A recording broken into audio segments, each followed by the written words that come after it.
Hey, what's up, guys? Today we're going to be talking about jewels, which jewels are the modifiers you can get for your various spells to be able to do different things. I'm going to talk about what are the best ones to get. We'll be kind of going through all the options you can get for each jewel, and as well as a quick overview on how to get them if you're looking on a normal server. So yeah, we'll hop right into it, and hope you guys enjoy this video. And of course, if you do, like and subscribe, and check me out at twitch.tv/Redlaf, where I stream this game all the time. But yeah, without further ado, let's get right into it. So first things first, how do you get jewels? First, they do drop naturally in the world. There are 3 tiers of them. Each tier will give an additional added value to it. So you can kind of see here, I'll open up my spellbook real fast and kind of show. Here I have a tier 3 jewel for my blood right. So you can see there are 3 things to add on. A tier 1 will only have 1 added. Tier 2 will only have 2 added. Tier 3 will have all 3. So tier 3 being the best. And they go in the corresponding zones. In Farbane, you can get tier 1 jewels. You know, and Dunley into like Gloomrot and Curse Forest, you can get tier 2. And then Gloomrot North and Silverlight. And sometimes Curse Forest and Gloomrot South, you can get tier 3 jewels. Now, where do you get them? They can't just drop naturally. Sometimes killing like a mob will drop one, especially more like elite mobs like in Silverlight, killing like paladins and stuff could drop one. You can also get them in chests, especially gold chests are the big ones to get them in. But the most consistent way would be either crafting them or farming bosses. You get to a point in the game at a higher level, especially starting at like the 70 or like 70 plus bosses, is when you'll start getting tier 3 jewels dropped from them. So you can go and farm these bosses both for legendary, shadow legendary drops or for jewels. So you can go and farm those if you aren't trying to craft them. However, the more reliant way is crafting the jewels. You can choose which spell you want a jewel crafted for and use that. Now, I do want to note before I show you this that the numbers may vary just based on the craft rate, refine rate, all that stuff of your server. So when you see my numbers, it might be slightly different for your server. And it also should be noted that I do have jewel crafting floors, so it will be a bit cheaper. But you need to get a jewel crafting table to get started. You can see here you can get a jewel crafting table after you kill Raziel the Shepherd, a level 57 boss in Dunley. So around the midway of Act 2 is when you can start actually crafting these, and you can kind of start with that. So once you get that, you can get this jewel crafting table made. And then here are the options. You can see is organized by spell type, and tier 3 at the top, then goes down to tier 2, and then etc. So you can craft tier 2 and tier 3 jewels. You can't craft tier 1. You just get those in Farbane, but you'll quickly get rid of those anyways. For tier 2, it takes the regular gem of the corresponding kind of color. So like for the Chaos School, you'll need Amethyst. For the Blood School, you'll need Ruby. For the Unholy, you'll need Emerald. For Illusion, you'll need Miststone. For Frost, you'll need Sapphire. And for Storm, you'll need Topaz. It takes Iron Ingot plus the gem of the corresponding color to make the tier 2. And then the tier 3, it takes Dark Silver plus a flawless version of that gem. And then from here, you can just use this to craft them. So I can make a Chaos Volley gem here for 3 flawless amethyst and 3 dark silver ingots. And I craft away. And then this is what I got. I got one that has a knock targets back 1.1 meters on hit, increases projectile range and speed by 16%, and then hitting a different target with the second projectile deals 39% additional damage. This one's actually it's actually a pretty solid jewel, I can't lie. So then I would put in my inventory, open up my spell book, go to that spell, so Chaos Volley.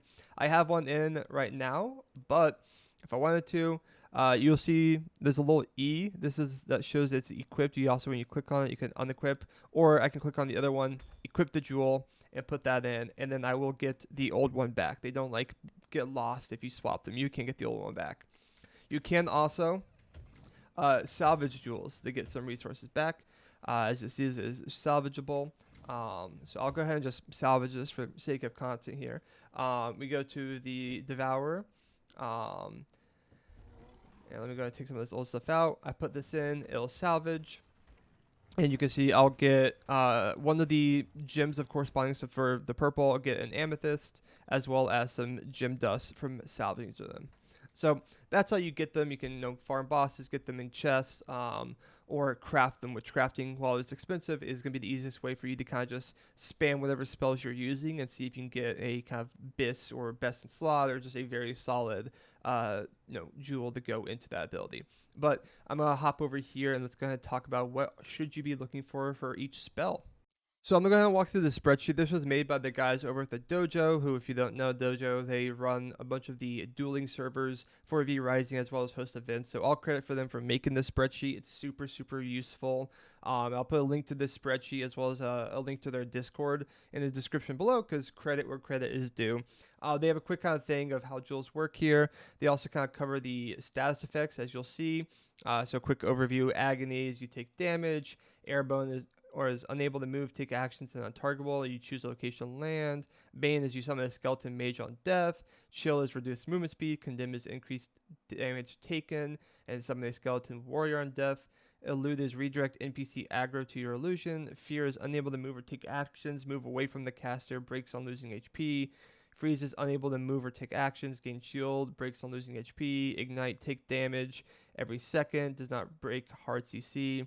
Immaterial is you are untargetable and move through units. Leech is physical damage taken, heals attacker. Phantasm is decreased spell cooldown. Silence is unable to take action. Snare is decreases movement speed. Static is physical damage taken, deals damage. Stun is unable to move or take actions, and weaken is decreased damage dealt. Caster grants caster a stack of Phantasm on death. So those are the various static effects that we'll kind of go through here. And these are going to be the various kind of effects that you can get on jewels for each gem. So we have its organizing color again, a blood fountain, blood rage, blood right, sanguine coil, shadow bolt, veil of blood, and then continuing aftershock, chaos barrier, chaos volley, power surge, void, veil of chaos, etc., etc. Now I'm not going to go through and read every single possible effect here.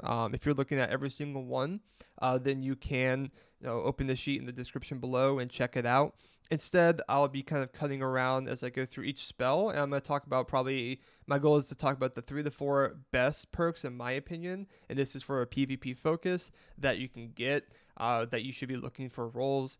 So we can go ahead and talk about that. And of course, if you have your own opinions or things that you think I'm sleeping on, by all means, let me know. But yeah, we'll go down the list and talk about what I think are best. So for Blood Fountain, the ones I think are best that you should be looking for, I think the recast is really nice. Just adding that capability is going to help a lot with just how sporadic PvP fights can get. I think the hit removes negative effects from caster and allies is also really nice to kind of help cleanse some negative effects. Fading Snare is always good. As you hit it, it'll slow them so that it'll be harder for them to escape, and you can kind of combo off of that. And then honestly, beyond that, you really could look at any of these and be okay. I think those are the big 3 ones for Blood Fountain. For Blood Rage, this is an ability that you use a lot primarily for like a melee auto build. I think the grants a shield and removes negative effects are both really good to have on this, as this will help you, get out of like snares or whatever, kind of be able to hop on enemies for your melee attacks, as well as apply a shield for when you're getting into melee in case they try and combo you. On top of that, I think the increased movement speed or the increased physical power are also really potent here, as you'll be having this higher attack and everything. So just added more physical power to this, or movement speed, will help enable you with Blood Rage. For Blood Right, the 2 big ones that you want to make sure to try and get is the turn invisible while immaterial and increase immaterial duration. So this is going to make it so you turn, or as it says, you will be immaterial longer, so they can't hit you longer. You're not able to be targeted, and you can move through units. And you'll be invisible as this happens and be able to do it for a longer period of time after the Blood Right triggers. I think these are both really good. You can also look at the Fading Snare. I think is really good.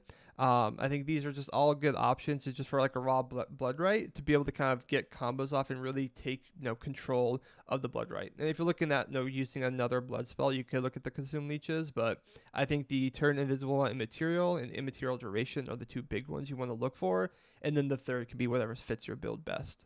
For Sanguine Coil, the biggest one is the hit bounces projectile to an additional target or the caster that deal damage or heal. This is huge, especially when in duels and for open world. Let that bounce around, help heal, hit an enemy, bounces to your ally to heal them, or bounces back and forth, etc. this just really makes Sanguine Core really worth it when you do hit to get those bounces off. So that's the biggest one here. Beyond that, again, same thing in terms of if you're running other blood stuff, to having the consume leech could be good. Otherwise, I would look at the increased charges, just because Sanguine Coil can be hard to hit sometimes, so having the extra charge helps. And then just depending on if you're using it more for offensive or defensive, you could look at the increased damage or healing as well. I wouldn't really recommend the increased projectile range and speed. Maybe that is something that's worth if you're really trying to like fly them out. But it kind of just comes down to skill with that. For Shadow Bolt, I think the big one is the decreased cast time for the first, as that's going to help a lot with Shadow Bolt's biggest issue, and this also goes into like Crystal Lance, is that there's a long kind of cast time that allows enemies to react very easily to it. So having that decreased time is going to help a lot with getting that out to actually hit. I'd also recommend the AoE that deals damage and applies leech. That's really good in group settings to be able to try and hit more than get more than one hit used out of it. And then beyond that, you could also look at projectile range and speed just to be able to hit it easier, or to push the enemy back if you need so. And then for Veil of Blood, dashing through, I think for all the Veils, the dash through is just really good. For a lot of them to apply the effect, like applying Leech by dashing through, is very just useful to be able to consistently get Leech down. You can also look at the next primary tech ones as well, as I think those are good as well for this, or just look at the raw increased healing and damage. Honestly, any of these can really pair well, just depends on what weapons and style you are, but the dash through I think is the big one that you would look here. I'm not going to talk about Aftershock. I want to focus purely on actual PvP abilities, so I might skip some of these. Chaos Barrier. This is a very popular ability, so this one has a lot of different things. I think a must-have one that I highly recommend is the barrier hit apply stun to the attacker. So this is when someone melee attacks you with the barrier up, it's going to stun them. This is really good if they jump in on you and they try to auto you. This just like, not only does it block the auto, but then it gets a stun off, which you can then combo off of. I think that one is really, really good to do that. You could also look at getting the projectile hits for the conjure AoE or the forks. I think those aren't bad. Or the recast launches 3 projectiles instead of 1. That's also not bad for multiple larger fights. And then beyond that, I think the increased movement speed during channel is just very helpful to have.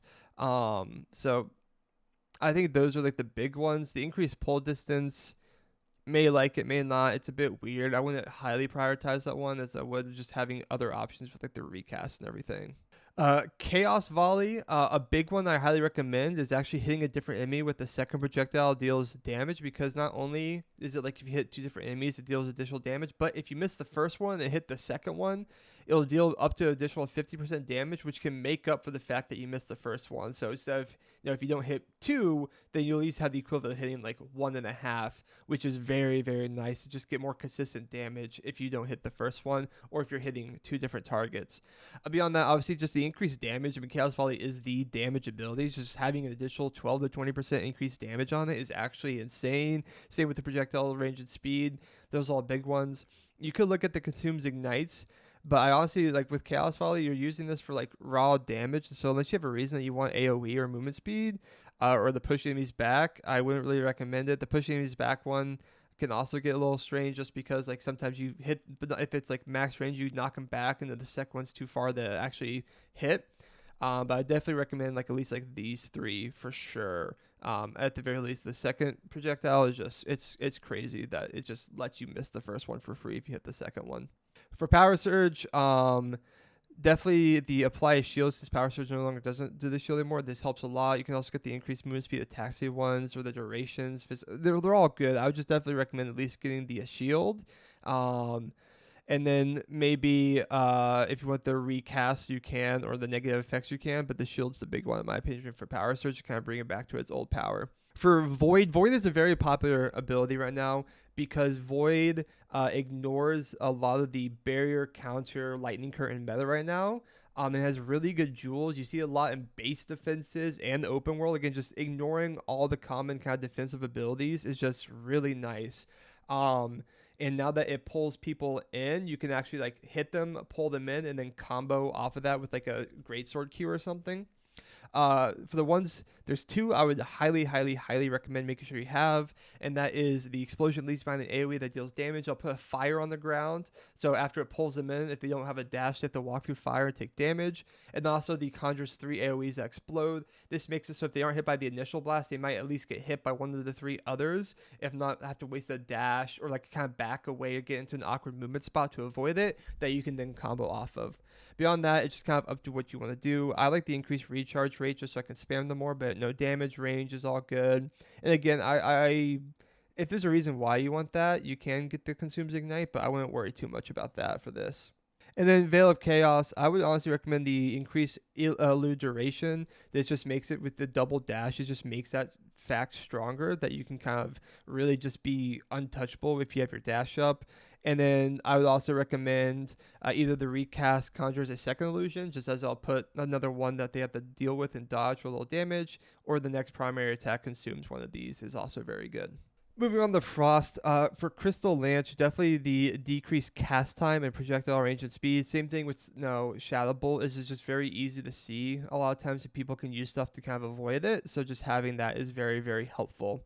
Beyond that, it already freezes on hit, so like worrying about unless you're running full frost, like an enemy already affected by chill or freeze isn't a big deal. So I just recommend the projectile pierce if you're not running full frost. Frost Barrier, definitely the recast consumes chill and applies freeze. This is because not even if you're only running Frost Barrier and no other frost abilities, if they hit the barrier and the pillars pops up and chills them, then you can recast and freeze them. So you don't even need any other frost ability to potentially get a freeze off. But if you are running another one, it just makes it super, super easy to do that. You can also get the recast shields caster. When hitting an enemy affected by chill or freeze for kind of the same thing, you get the recast, you freeze and chill them, and then you have a shield. And then probably just the increased movement speed went to barriers. I think just having increased movement speed is really, really helpful to make sure that you're able to actually block things and move at the same time. Frostbat, um, I wouldn't say no to any of these hit enemies on. It just is helpful. Just bonus effects with Frostbat that's already pretty solid. Though I've seen Frostbat just take a decrease in popularity recently. So I actually haven't really seen too many people actually use it with the new meta. So I just honestly recommend one of those, and then maybe the increased damage or projectile speed. For Ice Block is kind of underrated. It can be very, very strong. I would definitely recommend the Conjurer Cast Centered AoE that applies chill or consumes a chill to freeze, as that's really strong. If you pair it with the apply a chill to attacker if hit by physical damage. So if they jump on you and you ice block and they melee you, they get chilled, and then when then you conjure a centered AoE that will freeze them if they're already chilled. It's a very strong combo that then you can just pop out of ice block and combo off of. And then beyond that, I would probably recommend the increased shield or healing, maybe the healing just to get more health value out of the ice block. For Ice Nova, I think the recast is really good, and then just the increased damage and cooldown are the other big ones, just because it hits a little weak, so I think those are the big ones to kind of make this work a lot more. And then for Veil of Frost, next primary attack within consumes chill and applies this freeze. That's another way to kind of work on if they're already chilled by something else of yours, then you can just freeze them off of a dash. And then beyond that, the AoE damage could be good depending on how you combo. If not, then I just look for the increased elude and increased damage with the next primary attack. Consumes chill and applies freeze. I think those would be your kind of staples. For Mistrance, the big one is applies fear to enemies in a cast-centered AoE. So when you get hit by Mistrance, if you kind of land on them, it can apply fear. Granting Phantasm is also really good if you're building illusion stacks with that. And then otherwise, either the distance travel, so you can like really hit people if they try and back away, is also very good. I'd recommend those three and maybe some slight alterations. For Mosquito, highly, highly, highly recommend the increased HP and movement speed. It'll make it so people really can't kill the Mosquito in time if its summons close, and they really have to dash away to avoid it or get feared. Also, the increased fear duration is just really nice to have more time to hit combos off of it. And then beyond that, the Wisp for healing is very, very strong if you're looking for that as well. Just easy heals, especially in like raid defense and stuff. You can get these very easily, and it's just very strong in my opinion. Phantom Aegis. You can, if you have any other illusions, if you're running Illusion Dash as a weekend, you can get this for an easy fear. Otherwise, would definitely recommend increased spell power. This one you can I talked about this in like my best PvP builds, but you can pop this, have increased spell power to then hit like your Chaos Volley or whatever even more. It can be very, very strong. Knocking back enemies is also good if you're using it to kite. But definitely the spell power is just like the staple one that you need to have. And honestly, if you do the spell power, then the increased duration, so you have that spell power longer, is going to be the move. For Spectral Wolf, I'd recommend the Fading Snare and the increased max bounce, as I'll hit kind of snare the enemy when you first hit it, kind of slow them, and it can bounce extra, and that'll allow you to have the snare, have them weakened, and then get like an Axie or an end cap or something off to be able to combo off of that. If you're doing something like that, I wouldn't recommend the consume weekends because you're using Spectral Wolf to set up weekends, but you could look at that if you really want to. And then the hit returns the projectile to caster on last bounce to heal is also very nice, especially if you increase the max bounces, bounce around, get a little bit more effect out of it, and then comes back to heal you. For Wraith Spear, the Fading Snare and the damage increase, I think, are the two ones that you really need to look at. I've not been impressed by Wraith Spear damage personally, and so I think having the increased damage on this is really going to make it a lot more worth it for when you do hit. And then the Fading Snare, especially if you're using it to kite a bit, can be very helpful for the long animation that this has. Beyond that, if you're running other illusions, then I think actually both the Consume Weakens are pretty solid to look at. And then for Veil of Illusion, I think the increased elude duration is still just really nice with these. And then I'd look at just whatever like next primary attacks can also be very useful. And if you're just playing like a pure mage build and not really looking the primary attack, then just take the other two abilities. Moving on to Storm, we got Ball Lightning. Not gonna really. I know people have had mixed reactions with Ball Lightning in PvP. I don't think it's that good, but if you are looking to try it in PvP, I'd recommend the recast. The consume static to apply stun, and maybe the increased tick damage. It doesn't hit that hard, and it's pretty easy to avoid. But maybe if you're looking to stun them in the Ball Lightning and have increased tick damage, that could be something. But then like the Ball Lightning is gonna like break the stun, I'm pretty sure. So it's like I'm not sure. For Cyclone, I was watching my buddy Icebox's stream and saw a really good PvPer talking about how he runs Cyclone, and I was very, very surprised, just shocked that he was running it. But you can barely get 2 casts in for the duration. So he like getting the consume stack to apply stun, the increased damage are the big ones. And then either the duration or the range and speed just keeps them up constantly, and it apparently is nice in open world, but I'd have to see more to really see. Discharge, the biggest one for discharge. You have to have this if you're going to PvP. If you don't have this jewel, don't run discharge in PvP, in my opinion. And that is the trigger the travel a second time after the first travel. This allows you, when you get hit, you go to move around to hit through them, knock them into the air, it gets you a second one. So you can use that to go towards them if they dash away, hopefully get them on the second one. If it's a duos or trios, get one guy and then another guy. Or if you're being, if you're like chasing someone or kiting away, you get 2 dashes basically to be able to like chase after them. It's very, very big. Very, very big.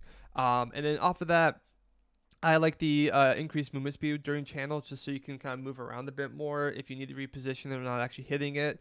And then the passing through for static or the increased damage is also nice. I don't like airborne duration. You can use that if you don't know in cap combos off of them being in the air. But for me, I've gotten the timing down pretty decently to throw my Axie to in cap them in air if I want to do that. And so when it adds increased airborne duration, it throws me off personally. Lightning Curtain is another very strong PvP ability that you're seeing a lot of people use.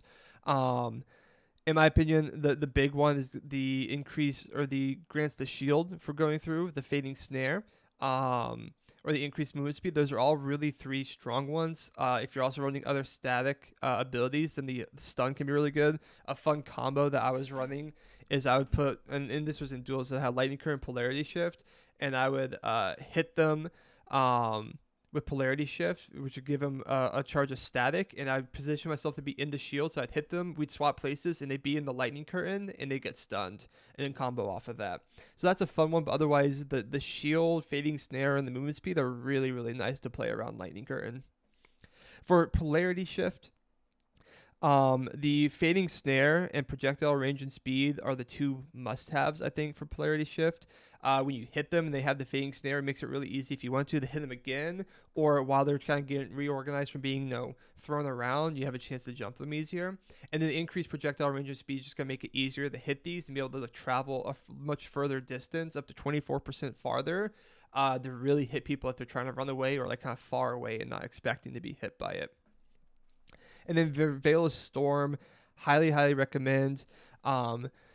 The increased loop duration, and then next primary attack consumes static to apply stun. This allows you to dash through people with the Veil of Storm, which applies static, and then auto attack them and stun them. So this is really nice that you can do this, stun, and then quickly incap them with slashers into like a spear Q or something. It's a really nice combo to just keep laying CC on the individual target. And then last but not least, we're moving on to Unholy for Bone Explosion. I think trying to get Agony, which as a reminder, I'll move up here. Agony is like a dot, like a take damage every second. I think that's very good. I wouldn't recommend Bane because like it's not going to get that useful. But when you see some Agony stuff, it's a good way to really increase Unholy damage, especially since it'll be as an option. So you could use that one too if... affected by condemn applies agony. This is also where it doesn't consume the condemn. It's just if they are affected by it, it applies them. A lot of these other one like consumes a static or like an effect to kind of make it work, but this one is not the case, right?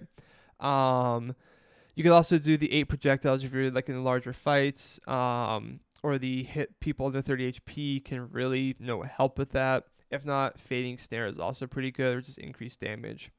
For Corrupted Skull, I really want to recommend it for PvP. But you can get the Agony one, the Condemn one if you want 2 projectiles.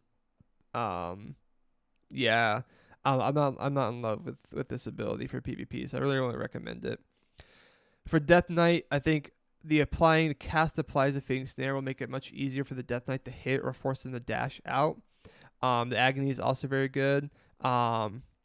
And then also, if you're trying to have like a little like skeletal army, then having to hit some of the skeleton mages are actually pretty solid, with just adding more damage and everything is also very nice. So I'd look for especially the fading snare and then the skeleton mage, in my opinion. For Soulburn, definitely the increased silence duration. When you get that silence off, that's the main reason you would use Soulburn in PvP. So having the increased silence duration is very, very nice, and just helpful. Also, the increased damage, or if you're having a larger scale PvP, increased target hits is very nice. Those are the ones that we recommend for PvP most likely, like the consumed skeletons and stuff, unless you're running like a big like necromancer army, like whatever. Or you can use the Condemn applies agony if you so wish. For War of the Damned, it's not terrible in PvP, just because especially if they're running like Chaos Volley or projectiles, and your summon mages and stuff can block those for you, which is nice. But the AI in this game is not necessarily the best. So I wouldn't necessarily recommend this for PvP, but if you are looking to do it, definitely the Skeleton Mage. If you're looking to have like actual mobs help fight for you in PvP, then like Skeleton Mage is like needed. And then I'd also probably the recast to push enemies back is very nice. And increase recast damage. The recast of the War of the Damned is a big thing for PvP because then it applies Condemn on them, and so just working the stuff with that is very nice. And lastly, with Veil of Bones, dashing through enemy applies Condemn is very nice. I think Veil of Bones is a bit slept on. I really want to test this more. I feel like Condemn as a whole and just Unholy as a whole is slept on. But dashing through someone to apply Condemn, which they're just going to take a lot more increased damage, could be very nice with what you are running. So definitely don't sleep on Veil of Bones. I definitely recommend that one. Also, if that's the case, then you can dash through them, apply Condemn, and then auto them and apply Agony. And so they're just going to be taking like a burn damage and still be condemned for any combo. And that's just the increased elude duration on these dashes. Maybe I'm silly, but it seems crazy to me that you can get these and just like make dashes even stronger for dodging things. So we'll also probably recommend that as well. But yeah, so those are my thoughts on the various jewels and what I look for. Again, I'm curious to see if you guys have combos or things that you like that I didn't talk about. I by no means am the number one, 100% accurate expert on all things V Rising, especially with the jewels, which is a new system and still being learned. But I did want to talk about this. Let me know what you guys think in the comments below. Hope you enjoyed this video, and peace out.